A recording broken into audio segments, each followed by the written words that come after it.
News when you want it with Bloomberg News Now. I'm Nathan Hager. And I'm Karen Moskow. Karen, we begin on Capitol Hill, where debate continues on President Trump's $3.3 trillion tax and spending cut bill. Senators have been up all night working into this morning, voting on amendments to the legislation, including clean energy and Medicaid provisions that could upset fiscal conservatives. But Kansas Republican Roger Marshall says he is confident the bill will get over the line.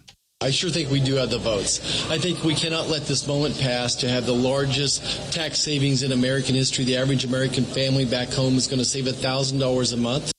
But Democrats like Mark Kelly of Arizona are trying to slow the process. We'll be here as long as it takes for us to show the American people that this is bad policy. This is going to kick 17 million people off of their health care to give a big, giant tax cut to the wealthiest Americans. Well, right now, 8 Republicans are holding out their votes on the bill. Senate Majority Leader John Thune can afford to lose only 3 and advance the legislation back to the House before President Trump's July 4th deadline. Now, one amendment did pass with overwhelming support this morning. Senators voted 99-1 to strip out a measure that would have blocked states from regulating artificial intelligence. Meanwhile, Nathan, a new analysis of the Senate's tax cut bill points to a potential benefit gap in the legislation. Economists at Yale University's Budget Lab have found the bill would cost the bottom 20% of taxpayers an average of $560 a year, while the top 20% would see a boost of $6,055. The analysis finds the poorest Americans would bear the brunt of cuts to Medicaid and food stamps, while higher earners would see the biggest benefit from tax cuts and an expanded state and local tax deduction. Well, Karen, Treasury Secretary Scott Bessent is optimistic the bill will get done in time. He spoke with Bloomberg's Sonali Basak. I'm confident that the bill is going to progress as is over the next few hours, and it'll be on the president's desk to sign on July 4th. So the Senate will vote, pass it over to the House. We've seen incredible leadership, and this is what leadership looks like. That was Treasury Secretary Scott Bessent speaking with Bloomberg's Sonali Basak yesterday. For the full conversation, head over to the Bloomberg Podcast channel on YouTube. Nathan, the war of words between President Trump and Elon Musk has exploded into public view again. Bloomberg's John Tucker following the story for us. John, good morning. Yeah, good morning, Karen. Overnight, President Trump posted on social media, Elon may get more subsidy than any human being in history by far. And without subsidies, Elon would probably have to close up shop and head back home to South Africa. He went on to post, no more rocket launches, satellites, or electric car production, and our country would save a fortune. Perhaps we should have Doge take a good, hard look at this. Well, this all comes after Musk slammed the Senate's latest version of Trump's multi-trillion-dollar tax bill, warning that the cuts to EV and other clean energy credits would be incredibly destructive to the nation.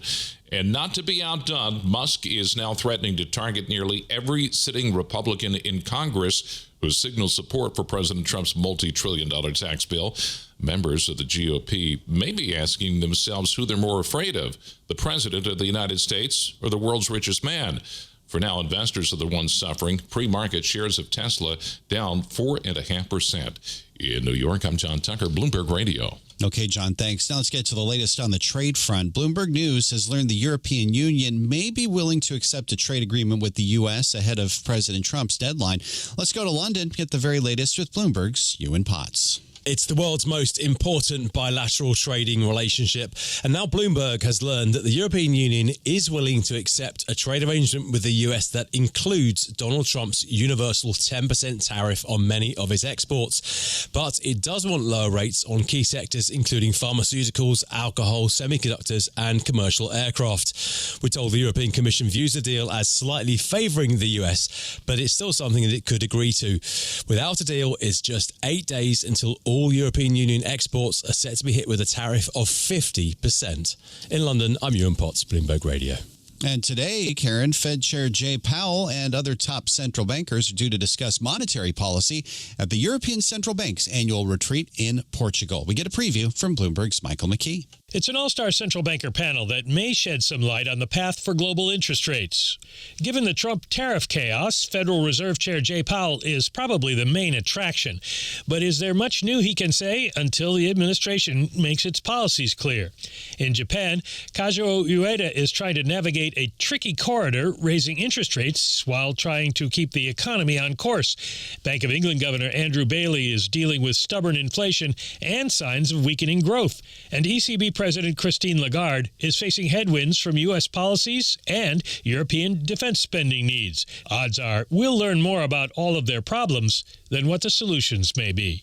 Michael McKee, Bloomberg Radio. And that's news when you want it with Bloomberg News Now. I'm Karen Moskow. I'm Nathan Hager, and this is Bloomberg.